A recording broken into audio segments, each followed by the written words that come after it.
A palavra de Deus? Abre comigo aí então, Apocalipse, capítulo número 3. Diga, meu Deus, Apocalipse. E agora?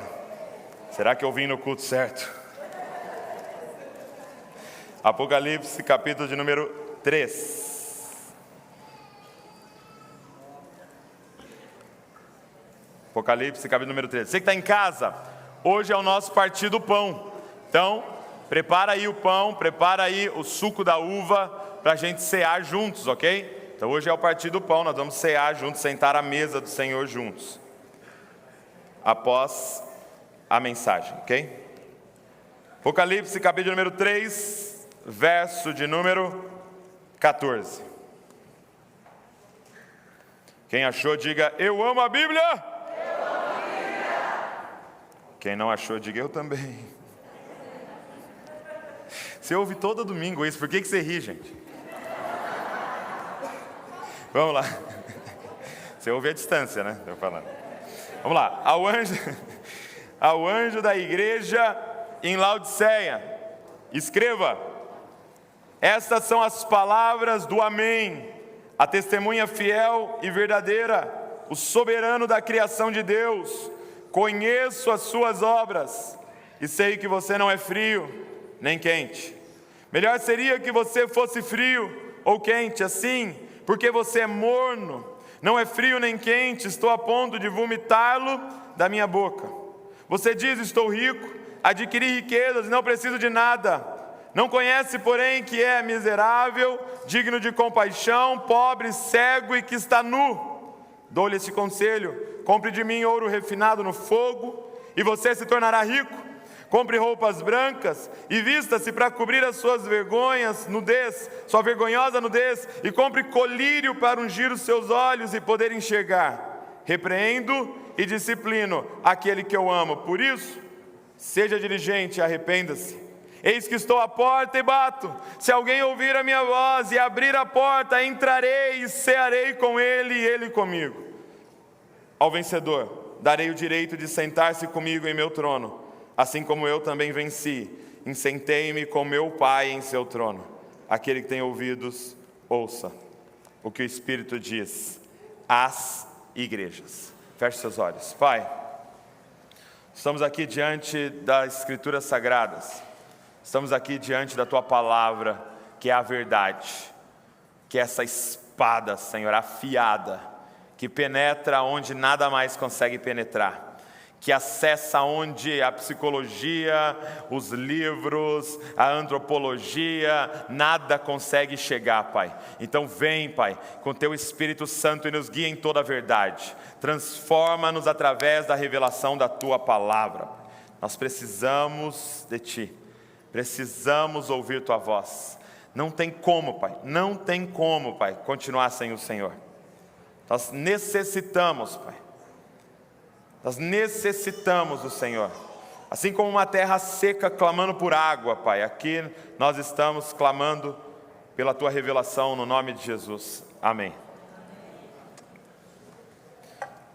O livro de Apocalipse foi escrito pelo apóstolo João, que estava na ilha de Patmos, e recebe uma revelação. Apocalipse significa revelação, e o próprio Jesus aparece para ele e começa a revelar coisas para ele, pede para ele escrever, e Jesus manda algumas cartas a igrejas, ok? E eu tenho para mim que essa carta para Laodiceia, ela tem muito a ver com a gente hoje aqui, tem muito a ver com o momento que estamos vivendo. Sabe, a Bíblia diz, Paulo diz, que nos últimos dias viriam tempos difíceis. Presta atenção nisso, que nos últimos dias viriam tempos difíceis. Eu pergunto para você, está mais difícil? A medicina melhorou, o homem vivia 50, 60 anos, estamos vivendo 80, 90. Está mais difícil? As pessoas viajavam de cavalo para ir nos lugares, a pé, ou nunca saíam da onde nasceram. A gente pode pegar um avião, a gente consegue se transportar pelo mundo inteiro. Está mais difícil, as pessoas mandavam cartas. Alguém morria, você ficava sabendo depois de um mês que aquela pessoa morreu. E aí você respondia, chegava depois de um mês a resposta para o outro. E agora em um segundo, eu estou conectado com você, mesmo você estando em outra nação. Está mais difícil. Por que nos últimos dias haveria tempos difíceis? E não é por causa da escassez de recursos que estaria difícil, mas pelo excesso de recursos que as coisas vão ficar difíceis. Sabe, nós estamos vivendo isso daqui, gente. Quando Jesus manda essa carta para essa igreja, e há uma forma de interpretar que essas igrejas representam as igrejas na história, e Laodiceia é a última. Então, nesse tipo de interpretação, se a gente olhar, seria uma igreja que se comunicaria com a gente, porque tem alguma igreja mais parecida com a gente do que essa, que diz: estou rico, abastado, tenho tudo. E Jesus manda essa carta para essa igreja e ele diz o seguinte: olha que interessante, você não é frio e você não é quente, você é morno. E muitas vezes a gente pensa que o frio tem a ver com aquele crente frio, né? O crente frio, sabe? Crente geladeira, crente que não levanta a mão, crente que não faz nada, não dá aleluia, não dá glória a Deus. Tem algum crente quente aqui?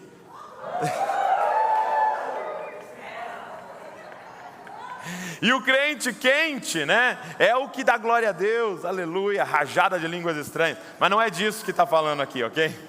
É porque a cidade de Laodiceia, recebia águas frias de uma região, olha isso, e recebia águas quentes de outra região. Era ao lado de Caldas Novas ali. Cadê? Nada a ver. Mas assim como em Caldas Novas tem, né, aquelas águas quentes, termais, eles também recebiam água quente, e vinha fervendo a água, e recebiam água extremamente fria de outra região. E lá na cidade se encontravam as duas, e ficava o quê? Morna. Então Jesus não está falando que o frio é ruim ou o quente é ruim. O que Jesus está falando, e presta atenção no que eu vou dizer hoje para você, é que não ser intenso é ruim. Ele está dizendo: eu preferia que você fosse frio, eu preferia que você fosse quente, mas você é morno. O que ele está dizendo? Eu não suporto quem não é intenso, inteiro, completo, de todo o coração, naquilo que está fazendo para mim. Se eu te chamei para ser o frio que mata a sede das pessoas, seja completamente frio. Se eu te chamei para ser quente e aquece a vida das pessoas, seja completamente quente. Mas não fica no meio do caminho, cara. E é essa carta que talvez mais fale com a gente hoje aqui. Estava falando com a liderança e eu disse: gente, nós temos que fazer alguma coisa, porque nesse período, ainda pandemia, pós-pandemia, a sensação que eu tenho, e eu não sei se você vai concordar comigo, que é como se tivesse um manto de preguiça sobre nós. É como se tivesse uma névoa de preguiça sobre nós. Eu fui numa conferência de pastores em Sinop, no Mato Grosso.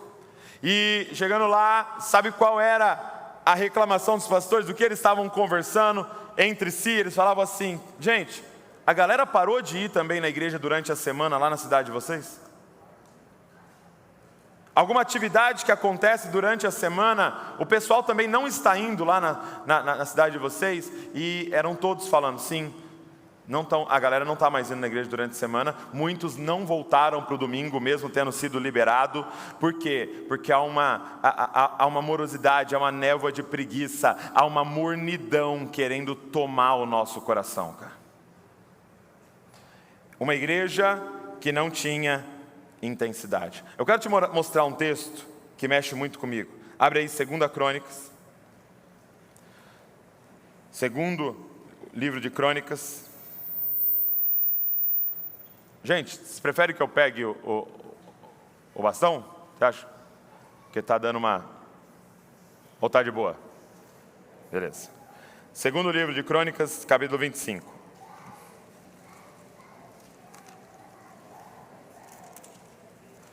Segundo Crônicas 25. Vai falar sobre o reinado de Amazias, ok? Rei de Judá. Olha só o que diz esse texto. Segundo o livro de Crônicas 25. Amazias tinha 25 anos de idade quando começou a reinar. Reinou 29 anos em Jerusalém. O nome de sua mãe era Jeodã, ela era de Jerusalém. Verso 2. Ele fez o que o Senhor aprovava, mas não de todo o coração. De novo. Ele fez o que o Senhor aprovava, mas não de todo o coração. Será que isso aqui descreve a gente? Ah, você está em adultério? Não. Ah, você rouba lá na sua empresa? Não, pelo amor de Deus, sou crente. Eu faço o que o Senhor aprova, mas a pergunta de Jesus nessa manhã aqui é: você faz de todo o coração? Há intensidade naquilo que você está fazendo.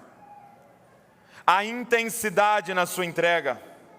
Jeremias 29, 13 diz assim: vocês me procurarão e me acharão quando me procurarem de todo o coração. Quando cada fibra do seu ser desejar Ele. Quando tudo que há em você desejar Ele. Ele está dizendo: vocês vão me procurar e vocês vão me achar quando vocês me procurarem de todo o coração.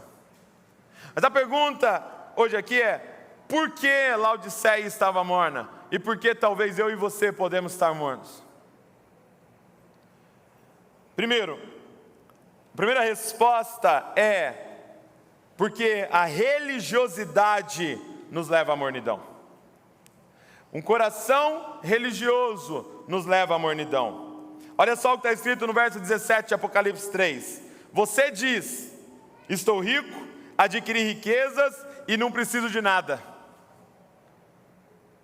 Olha qual era a visão daquela igreja em relação a ela mesma. Estou rico, adquiri riquezas e não preciso de nada. Eu quero que você entenda o que é religiosidade. Religiosidade é você achar que pelo teu esforço você conquista algo de Deus.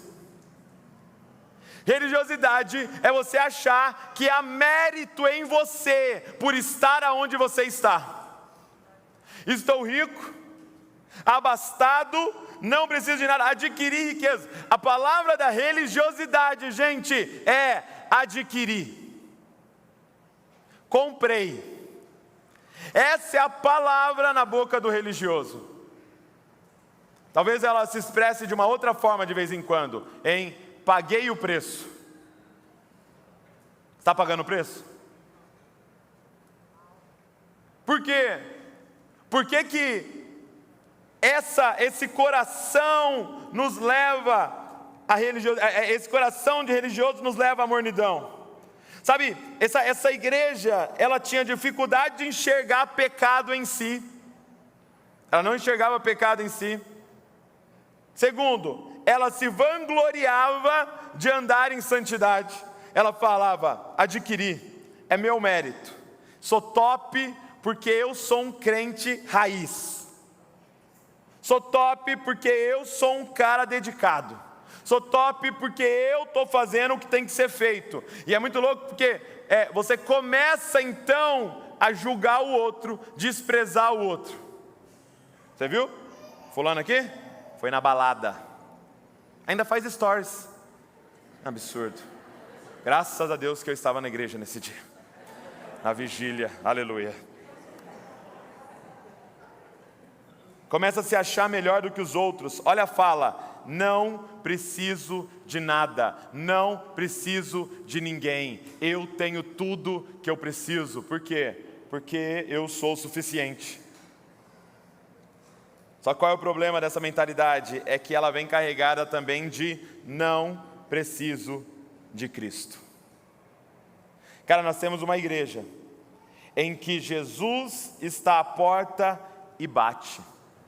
E aí eu te faço uma pergunta: se Ele está à porta e bate, Ele está onde? Gente, nós temos uma igreja com Cristo do lado de fora. O que eles estão adorando lá dentro? Eles mesmos. Eles estão se adorando. Eles estão se cultuando. Porque como que acontece um culto que Jesus está do lado de fora?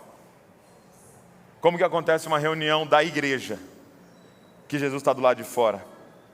E cara, quando a gente começa a olhar para a nossa forma de cultuar e abordar Deus, muitas vezes é com Cristo do lado de fora. Eu pergunto: por que você está aqui? Cara, porque eu estou precisando de uma cura. Por que você está aqui? Cara, porque eu estou precisando de uma transformação. Por que você está aqui? Cara, porque eu estou precisando que Deus resolva isso na minha vida. Então você não está aqui por causa dele. Então você não veio cultuar Ele, você veio se cultuar. Você veio aqui pagar alguma coisa para ver se Ele faz alguma coisa para resolver o problema do seu Deus, você. Porque no fim a religiosidade é isso, é eu adorando a mim mesmo. Deus só é um meio de alcançar aquilo que eu quero. Cara, talvez nós estamos no trono e Jesus está do lado de fora da nossa vida. E Jesus é esse grande amuleto que a gente usa para conseguir as nossas coisas. Só que isso nos leva, ou isso é evidenciado por uma mornidão. Quando você olha para alguém morno, ele faz o que agrada ao Senhor, mas não faz de todo o coração. Isso é fruto de um coração envolvido pela religiosidade. Envolvido pelo mérito, envolvido pelo sou rico, adquiri riquezas e não preciso de nada. E a pergunta então hoje, antes da gente sentar à mesa do Senhor, é a seguinte: beleza, mas como, Douglas? O que fazer para mudar essa realidade? O que fazer para a gente sair desse estado de mornidão? O que fazer, Douglas, para voltar à intensidade? E Jesus responde para essa igreja. A primeira coisa que ele responde é: reconheça quem vocês são. Reconheça quem vocês são e o estado em que vocês estão. Ele diz assim, olha, verso de número 17. Você não reconhece, porém, que é infeliz, miserável, pobre, cego e nu. Gente, quem somos nós aqui se tirarmos o Senhor? Está aqui a descrição nossa aqui. Miserável, infeliz, pobre, cego e nu. Gente, você está de pé, você acordou. Você pode estar aqui hoje, você pode estar conectado com a gente hoje e nem crer em Deus, mas eu tenho uma informação para te dar. Você acordou porque as misericórdias do Senhor se renovaram sobre você. Você só está de pé, você só está respirando. Seu coração só está batendo, porque as misericórdias do Senhor se renovaram sobre você, e há mais uma chance para a gente se dobrar diante dEle. Há mais uma chance de nos entregarmos de todo o coração. Reconheça. Ele está chamando essa igreja a reconhecer. Ei, deixa eu falar quem você é. Você é pobre, você é cego, você está nu, você é miserável e você é infeliz. Esse é quem você é. Sabe quando a gente olha em Mateus, nas bem-aventuranças, Mateus capítulo número 5, qual é a primeira bem-aventurança? Quase que inaugurando, quase que dizendo, de tudo que eu vou falar para vocês no Sermão da Montanha começa com isso daqui: bem-aventurado os pobres de espírito. Você sabe qual é a palavra para pobres de espírito? Pitocos, no original, no grego. Pitocos é a figura de um mendigo no chão, clamando por misericórdia. Aí Jesus coloca assim: felizes são os pitocos. Felizes são os miseráveis. Mas não é porque os miseráveis são felizes, porque felizes são aqueles que conseguiram reconhecer a sua miséria. E aí ele termina, porque deles é o reino de Deus. Tudo começa com a gente reconhecendo a nossa condição. Nós não compramos nada, nós não adquirimos nada, com o nosso esforço não dá para fazer nada, porque qual é a nossa descrição nas Escrituras? Nós estamos mortos em nossos pecados e em delitos. Morto faz o quê, gente? Morto paga que preço? Vai lá no velório, leva um boleto, deixa em cima do morto. Volta depois de um mês, você vai ver o que vai estar lá. Morto não compra nada, não paga nada, não consegue nada. Nós estamos mortos em nossos pecados e delitos. Nós estamos nus, cegos, miseráveis, infelizes. Essa é a nossa condição. Em Mateus 18, 23, Jesus conta uma parábola de um homem que chega diante do rei com uma dívida. Sabe qual era a dívida dele, gente? 10.000 talentos. Aí você fala, tá, e daí? O que é 10.000 talentos? Sabe o que é 10.000 talentos? Presta atenção. 60 milhões de dias de trabalho. O cara devia para o rei 60 milhões de dias de trabalho. Seria mais ou menos hoje uns 3 bilhões de reais. Você fala, como que ele conseguiu essa dívida? Certeza que era um cartão do Santander, certeza.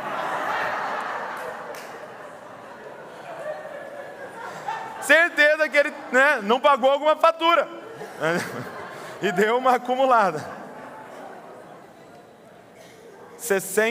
3 bilhões. O que Jesus estava falando? Entenda uma coisa: quando você chegar diante do rei, a sua dívida é impagável. Todo mundo que está aqui, gente, entenda, sua dívida é impagável. Todos nós que estamos aqui, sem Cristo, nós estamos condenados. Completamente condenados. Gente, a mulher mais piedosa desta igreja, aos olhos de Deus, é tão pecadora quanto a prostituta mais promíscua dessa cidade. Porque quebrar um mandamento, quebrar 10, quebrar 100, quebrar 1000, é tudo condenação. Por quê? Porque você está longe de Deus. Talvez alguém aqui cresceu numa família totalmente moral, que os seus pais te deram muita educação, que os seus pais ensinaram muita ética para você, e por isso você se acha superior a ele. Mas o tanto de leis de Deus que você já quebrou, você vai chegar diante desse justo juiz, que sabe pensamento, intenção do coração e o que você fez escondido e que ninguém nunca viu. Nós vamos chegar diante dele. Sabe, o problema é que a gente tem uma ideia errada. A gente tem a ideia do seguinte: é como se houvesse uma árvore e essa árvore fosse neutra. Ela é uma árvore de nada. E de repente essa árvore dá uma maçã. Nasce uma maçã dessa árvore. Aí você fala, entendi, como nasceu uma maçã, ela virou uma macieira. É isso? A árvore era neutra? Ela era uma árvore neutra, que podia tomar uma decisão. E aí eu estou aqui na dúvida, laranja, maçã, o que vai ser? Maçã, vai. Macieira. Virou macieira. Por quê? Porque deu maçã. Então por que você acha que quando o cara adultera, que ele é um adúltero? Por que você acha que quando a pessoa mata, ele vira um assassino? Nós só podemos matar porque já há em nós a semente desse pecado. Você só é capaz de cometer um adultério porque você já é um adúltero. Quem está entendendo o que eu estou falando aqui? Então a diferença de dois adúlteros é o que manifestou e o que não manifestou. Só que Jesus vai julgar você de acordo com a árvore que você é, e não somente pelo fruto que você deu. Quem está entendendo o que eu estou falando? É por isso que não é simplesmente parar de fazer o errado, é morrer e nascer de novo. Porque não era simplesmente falar, vamos tirar todas as frutas, pronto, a macieira não é mais macieira. Não, ela continua sendo macieira. Por isso nós vamos ter que cortar ela pela raiz e plantar uma coisa nova. Isso é a mudança de vida. que eu e você, nos nossos esforços, não temos como fazer. Reconheça, você está pobre, cego e nu. Gente, a nossa dívida diante dele é tão grande, a nossa dívida é tão intensa, tão gigantesca, que não tinha como ele pegar uma ovelha para pagar pela sua dívida. Não tinha como matar uma ovelha inocente, um cordeiro inocente pela sua dívida. Tanto que lá no templo, quando isso acontecia, no ano que vem eles tinham que fazer o quê? E no outro ano tinha que fazer o quê? E no outro ano tinha que fazer o quê? Porque não paga pela sua dívida. Ah não, mas peraí, ele poderia ter pegado então um homem, o melhor homem, a melhor mulher da terra, o mais justo, o mais correto, e vamos sacrificar para pagar a dívida. Não paga, não é suficiente. Ah não, então ele podia ter pegado pelo menos o melhor anjo que ele tinha lá. Pega no céu o melhor anjo e manda para pagar a nossa dívida. Não pagava, tamanha é a sua dívida. Sabe o que ele teve que fazer? Ele teve que pegar o único filho dele para pagar o que você deve.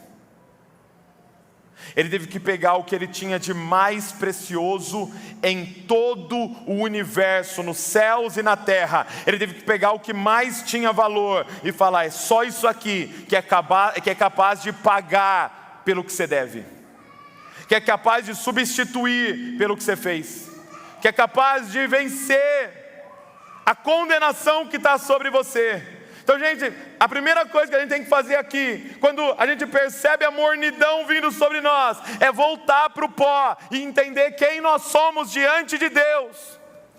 Miseráveis, infelizes, pobre, cego, nu. Essa é a nossa condição diante de Deus. Agora, o que é que me intriga nesse texto? O que me intriga nesse texto é ele dizer assim no final dessa descrição. Depois de dizer assim: vocês são os miseráveis. Depois de olhar no olho e falar assim: você é um cego. Depois de olhar para você e falar assim: você é uma merecedora do inferno.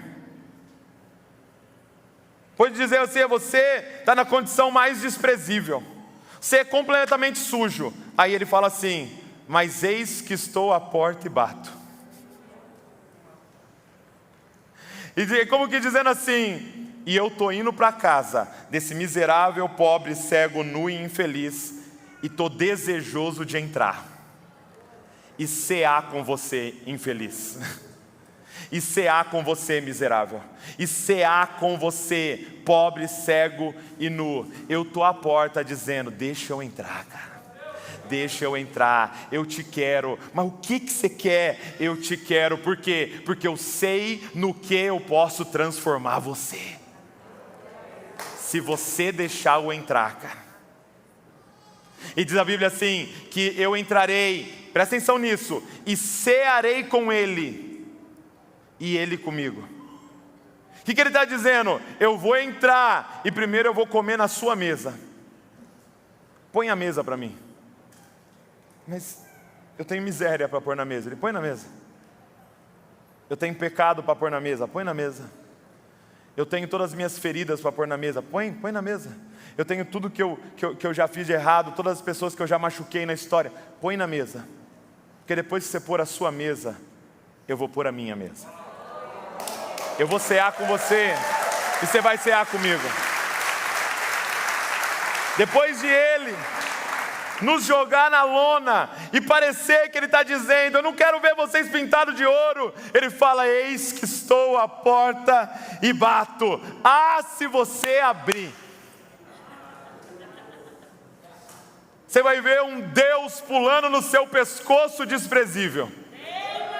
Você vai ver um pai que fica no caminho esperando um filho fedido voltar. Você vai ver o que eu consigo fazer com você. Eu estou à porta, batendo e dizendo: me deixa entrar. Você vai ver o que eu faço com você. Se o primeiro desafio para vencer essa mornidão é reconhecer, o segundo desafio para vencer essa mornidão é receber. Ele diz assim no verso 19: eu repreendo e disciplino aqueles que eu amo. Deus, como é que você pode nos amar, Deus? Olhando para nós, como é que você pode nos amar? Com essa descrição, como é que você pode nos amar? Mas essa é a loucura do Evangelho, você que está aqui nos visitando. Ele nos ama, Ele nos quer, Ele nos deseja, Ele quer tocar em nós, Ele quer casar com você, Ele quer adotar você como filho e como filha. Essa é a loucura do Evangelho. O Evangelho começa te jogando na lona e no próximo segundo te coloca no céu. O Evangelho te fala da dívida e no próximo segundo te dá uma herança. O Evangelho revela que você está já vivendo um inferno e te entrega uma salvação de graça.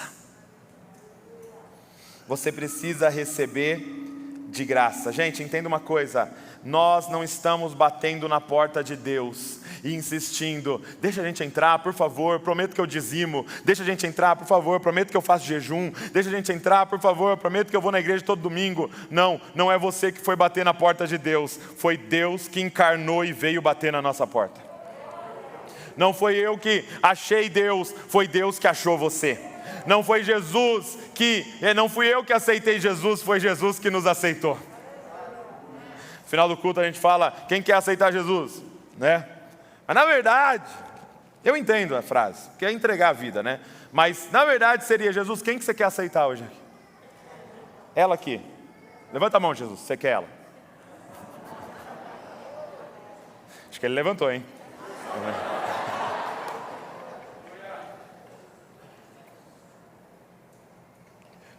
Gente, só tem uma forma de queimar. É o Evangelho. O Evangelho não é a porta de entrada para Deus. O Evangelho é a porta de entrada, o caminho e o alvo final.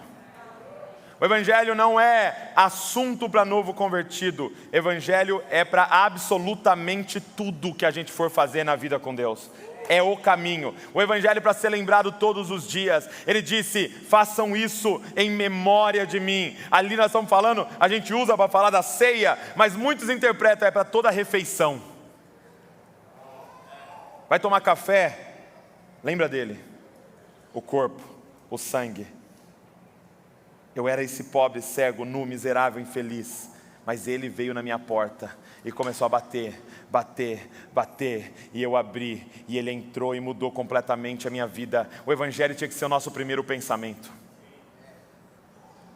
Porque é a partir dele que a gente consegue fazer tudo que a gente vai fazer. Sabe, um dia Jesus entra numa casa e vem uma mulher pecadora, muito provável envolvida com prostituição. E ela vem e todos sabiam da fama dela, todos sabiam da dívida dela, todos sabiam do estado dela, miserável, nu, cega, pecadora. E aí ela chega naquela casa daquele religioso, Jesus está lá, e Jesus estava sentado à mesa, então provavelmente ele estava com os pés para trás, porque eram aquelas mesas no chão, e ela chega por trás, e começa a chorar copiosamente. Mas gente, pensa num choro, que lavou o pé de Jesus com lágrimas. Era tanta lágrima, era tão copioso, então provavelmente era já uma cena bizarra, provavelmente tinha barulho junto, mas chorinho silencioso, sabe? E tal, com soluço, urrando. Era alguém chorando copiosamente, sabe por quê? Porque era alguém que reconhecia a sua miséria. Não era alguém que estava sentado à mesa, tentando avaliar se Jesus era quem dizia que era. Era alguém que sabia quem ela mesma era. Era alguém que sabia o tamanho da dívida que ela tinha. Sabia quão condenada estava. E chora a sua condição atual. Por isso que é bem-aventurados que choram, cara. Entenderam sua condição e para onde estão indo se não tivesse vindo esse homem que estava sentado naquela mesa. E ela chora. E ela começa a derramar perfume nos pés de Jesus. E ela começa a enxugar com o cabelo os pés dele. E ela começa a ficar ali aos pés dele. Gente, pé hoje já é uma coisa assim, né? Não tão agradável de estar com o rosto perto. Mas pensa em estradas de terra e gente com sandália em 40 graus. Suor de pé já não é um negócio legal. Misturado com barro. Essa mulher está ali, cara, dizendo: eu não sou digno nem do rosto, eu não sou digno nem das mãos, talvez aqui é o meu lugar, porque eu sei quem eu sou. E aí aquele homem começa a pensar assim, aquele religioso à mesa: se fosse profeta, saberia que a mulher que está tocando nele tem uma dívida gigantesca. Se fosse profeta, saberia que é uma pecadora que está relando nele, e já teria repreendido ela e expulsado ela. E aí Jesus conta uma parábola, ele fala assim: olha, um homem tinha dois homens estavam devendo para um credor. Os dois estavam devendo, e um devia 50 e o outro devia 500. E esse credor perdoou os dois. Perdoou a dívida de 50, perdoou a dívida de 500. Quem você acha que ama mais? O credor. E aquele homem disse: quem mais foi perdoado? E Jesus fala: você respondeu correto. Quem mais foi perdoado, mais ama. Portanto, a tua intensidade com Cristo é inteiramente proporcional à sua capacidade de reconhecer o quanto você deve. Se você acha que você deve pouco, é porque Ele te perdoou pouco e você vai entregar pouco. Quando um dia eu vi a história que o Bill Johnson estava num culto, numa conferência, e o Bill Johnson é da Bethel, e eles são extremamente extravagantes, principalmente na hora do louvor, né? Eles são todos extravagantes, tal, no louvor, muito intensos. E ele falou que ele estava nessa conferência. E de novo, ele vem de uma igreja extravagante. Ele estava na segunda fileira e a mulher na frente, assim, ó. Tinha uma mulher na fileira da frente adorando a Jesus, e na hora do louvor, e ele estava constrangido pela forma que ela estava adorando. E ela levantava a mão, ela baixava a mão, ela se jogava no chão, ela ficava de pé, ela pulava, ela rodopiava, ela chorava, ela gritava, e ela deitava no chão e levantava. E ele na segunda fileira pensando assim: meu Deus, para que isso? Que exagero, Jesus. Tem gente que não sabe o que faz para aparecer, né? Meu Deus. E ele ali assim, já constrangido e envergonhado pela mulher. E aí ele fala que no meio do louvor chega uma outra missionária, a Heidi Baker, para do lado dele, coloca a mão no ombro dele assim e fala assim: ô Bill, não é lindo ver alguém liberto de 40 anos de prostituição adorando a Deus?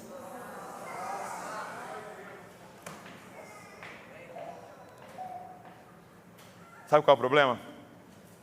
Quando vem alguém aqui contar que ele era um traficante, que ela se envolveu com a prostituição, que ele fez isso de errado, a gente fala a seguinte coisa: meu Deus, que grande obra Deus fez na vida desse homem.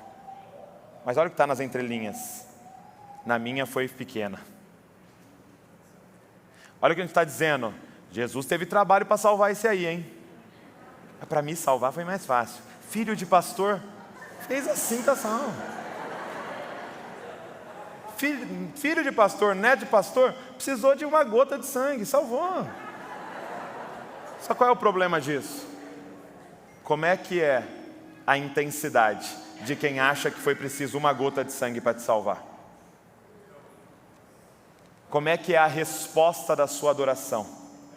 Um dia, o meu amigo que me discipulou há muito tempo, o pastor Salomão, ele falou assim para mim: imagina, Douglas, que um açougueiro chegasse na porta da sua casa e batesse. Você abre e ele fala assim: vim dizer uma coisa para você, a dívida que você tinha lá no açougue está perdoada. Aí você fala assim: não, eu não tenho dívida no seu açougue, nem sabia dessa dívida, não devo nada. Ele fala: você não sabia que você devia lá? Não, nem sabia, mas está perdoado. Você fala: ah, legal, obrigado, eu vou até passar lá no açougue às vezes então, já que você é um cara tão gente boa, nem sabia de dívida nenhuma, mas Eu passo lá de vez em quando no açougue, então vou até começar a comprar lá. Legal. Vou fazer o seguinte, de domingo eu vou lá. Porque geralmente faço uma carninha de domingo, aí domingo eu vou lá no seu açougue. Obrigado. Esse é o problema, cara. Quando você ouve que Jesus morreu na cruz por você, para perdoar você de uma dívida que você nem acha que você tem. E aí você fala assim para Jesus, pô, legal, então acho que eu vou até lá de domingo às vezes lá, te dar um oi. Mas quando você descobre que a sua dívida é tão grande, que todas as suas gerações futuras estão condenadas pelo tamanho do que você deve para o rei, e ele está à porta e bate, e quando você abre ele fala, está perdoado o que você deve, completamente. Aí você fala, beleza, estou no 0 a 0, aí ele continua, e eu estou te adotando como filho, e você agora é co-herdeiro comigo, tudo que é meu é seu. Fala para mim, se você vai lá fazer uma visitinha de domingo, fala para mim, se você fica fazendo continha para ver quanto que é o dízimo, para você não dar 50 centavos a mais. Fala para mim, se você vai ficar com preguiça de levantar a mão na hora do louvor. Sabe, pessoas entram aqui, eu vou falar de forma específica aqui no nosso presencial, você me dá licença, família On. Pessoas entram aqui e elas são cegas, elas não estão vendo Deus, elas só estão vendo aqueles que dizem estar vendo Deus. E quando elas olham para nós, que dizemos estar vendo Deus, qual é o tamanho do Deus que ela imagina que nós estamos vendo, quando ela vê a gente adorar? Qual é o tamanho da bondade desse Deus que nós estamos dizendo, que nós estamos vendo, quando ela vê você adorar Ele? Gente, entenda uma coisa, não é questão de personalidade. Eu sou tímido, eu sou extravagante, não é uma questão de personalidade, é uma questão de você entender o preço que foi pago por você. Não tem como. A ponto de Davi, a esposa dele chegar para ele e falar assim, meu amiguinho, você está parecendo ridículo com essa dança sua. E ele dizer, cara, você não entendeu o que eu vi. Você não entendeu o que eu estou vendo. Porque é difícil, eu falei isso até para a galera da família On. Eu falei assim para eles, é difícil explicar a dança para quem não está ouvindo a música. Coloca fone de ouvido e põe uma música bem agitada e fica dançando no meio da praça. As pessoas vão falar, olha lá um louco. Ou como em Atos 2, estão todos bêbados. É que eles não estavam ouvindo a música. Só que a única forma de Bragança Paulista, da sua cidade, da onde você está, desejar a música, é vendo a dança. A única forma de eles olharem e falar, Senhor, abre os meus olhos, porque eu quero ver o que eles estão vendo, é se eles assistirem como é a vida daqueles que estão vendo. Cara, eu não quero ser aquele que fez o que agradava ao Senhor, mas não fez de todo o coração, cara. Eu não quero ser aquele que era o morno. Só que essa é a tentação que está sobre nós. É nos esquecer do Evangelho. É nos esquecer do preço que foi pago por nós. Quero terminar dizendo o seguinte, família On, vocês acham que vocês vieram aqui para ser abençoados, mas vocês vieram aqui para restaurar a intensidade da nossa igreja. Vocês vieram aqui para colocar fogo em nosso coração. Cadê o casal de Alagoas? Está aí? O casal de Alagoas pegou 50 horas de ônibus para estar aqui. Desculpa.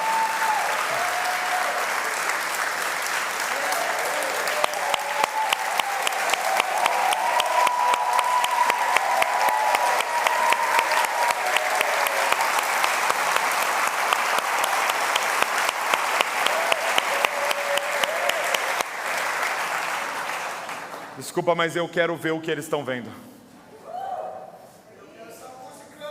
Eu quero essa música que eles estão ouvindo. Temos um casal aqui de Amazonas, 12 horas de barco para chegar até o lugar que poderia pegar um avião, que pagaram uma grana para estar aqui.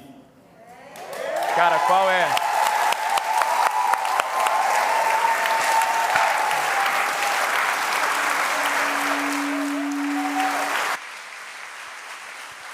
Deixa eu te perguntar, família, qual é a nossa desculpa? Qual é a nossa desculpa? Nós não podemos acostumar, gente. Nós não podemos entrar numa rotina. Nós não podemos ser mornos. Eu não quero ser vomitado da boca do Senhor, Deus. E aqui eu estou falando como igreja, é nós aqui. Não tem mais Douglas, não tem mais você, não tem mais Val, não tem mais Maria, não tem mais João. É nós aqui, a igreja do Senhor Jesus. Tempos difíceis viriam, e não é tempos difíceis por escassez de recurso, é tempos difíceis por sobra de recurso. Sabe qual é o problema? Agora a gente tem muita opção para ficar em casa. Você assina o Prime, você assina o Netflix, você assina o da Amazon, você assina o não sei o quê. Tem muita opção para você ficar em casa. Tem muita opção para você não vir para cá. E aí, a gente está achando muitas vezes, e é a tentação da liderança, que a gente tem que ficar dando piruleta aqui em cima para ser superior aos filmes que você está assistindo, para você vir. Não, cara, você precisa de um encontro com o Evangelho. Você precisa de um encontro com Cristo, que supera todas as coisas. Porque quando a gente vê, não tem como responder de outra forma a não ser de todo o coração. Quando você está diante de um Deus que entregou tudo, não tem como responder a não ser entregando tudo. Absolutamente tudo. Você pode ficar de pé comigo no seu lugar?